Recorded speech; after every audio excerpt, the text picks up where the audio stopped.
And good morning and welcome to VSA Capital 5 Minute Morning Miner on Monday, the 14th of November. And Paul, good morning. How are you? Good morning to you. A very still, foggy morning. Well, it was a beautiful weekend, and I must confess that I was down in Cornwall on the golf course. Actually, I'm still in Cornwall. I'm working from Cornwall today. And yeah, it's really rather pleasant. And of course, I think as I mentioned last week, I was down at Tungsten West on Thursday, doing various filming and that sort of thing, and catching up. And that will all be released fairly soon, hopefully, so that people can all see what I was up to.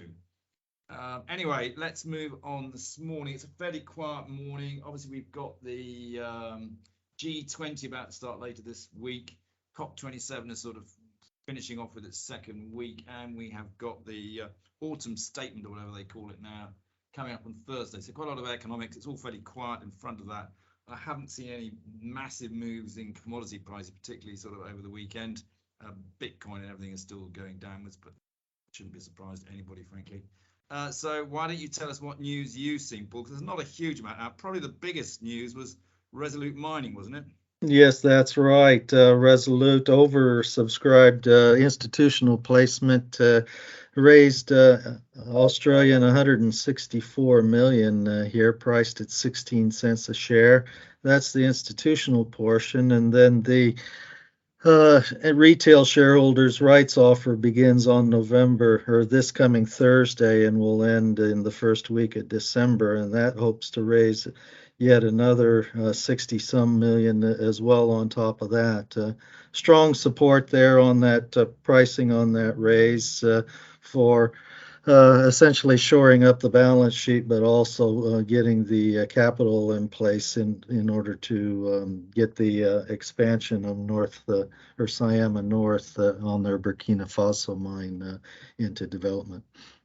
So what are they actually going to use? I mean, shoring up the balance sheet, sure, but I mean, what are they actually going to use this money for? Is it just to expand the operation, or are they going to go out and start making acquisitions? Yeah, it gives them a nice buffer here on their outstanding debt that they have outstanding at the moment, and it also essentially makes it a better proposition of support as they go into the more risky capital spend on North or Syama North, but it will build the total ounces of annual production for the operation. I know quite a lot of the money came out of North America as well, didn't it? Yes, it appears it has. Okay. What else you'd like to mention this morning, Paul? We've got over the weekend, AIM quoted Tanzania gold producer Shanta Gold has turned down both of the other outstanding bids for the company. Those were outstanding from Shandong and also from AIM quoted Sharak Gold. Yantai Gold had withdrawn its offer earlier in the week last week. So Shanta's board thinks that none of these offers are suitably robust enough in order for the upside that's coming over in Shanta over the next 2 years or so. Because they do have another mine which will begin production next year, and then probably another one after that within 2 years' time after. So I can see why the board might have that opinion. Yeah, well, that's one that just shows that M&A is not always straightforward, doesn't it? Now, there was a little bit of news out of Pensana, wasn't that maybe worth commenting on that? Paul Atherley, this was actually to do with the mine in Angola, I think the news out today. But obviously, we know that Pensana is building a rare earth processing facility in the UK, just as also Alchemy is building a lithium process plant in the UK. So these are two. It's a situation where they're doing the downstream and the upstream, which we like. But what was their news, Paul?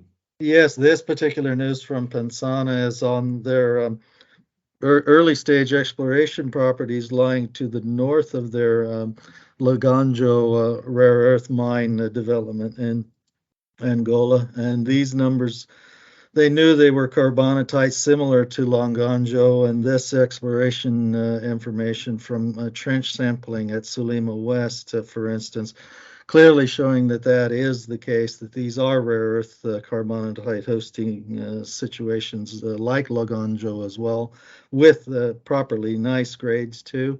And also there's evidence of manganese as well, and probably phosphate fertilizer, which isn't uncommon for carbonatites in Africa, to be potentially economic as well from some of the assays that are coming back on this. So they have also done the recon mapping on a third carbonatite called Benga, and it's to the north of Salima West, and it is very large as well. And they have high hope for that too. So Angola may become a very much a focus for rare earth development over the next decade or so, given these kind of early stage support. Exciting and rare earths, obviously very important whole EV revolution. Anything else you want to mention, Paul? Just to say that ASX listed Galena Mining has now reached the ore zone in the underground mine development at their Abra mine there in Australia. So making very good progress to meet their guidance to be in production on this large lead zinc mine next quarter. Very good. We'll call it a day there. Thanks, Paul. Very welcome.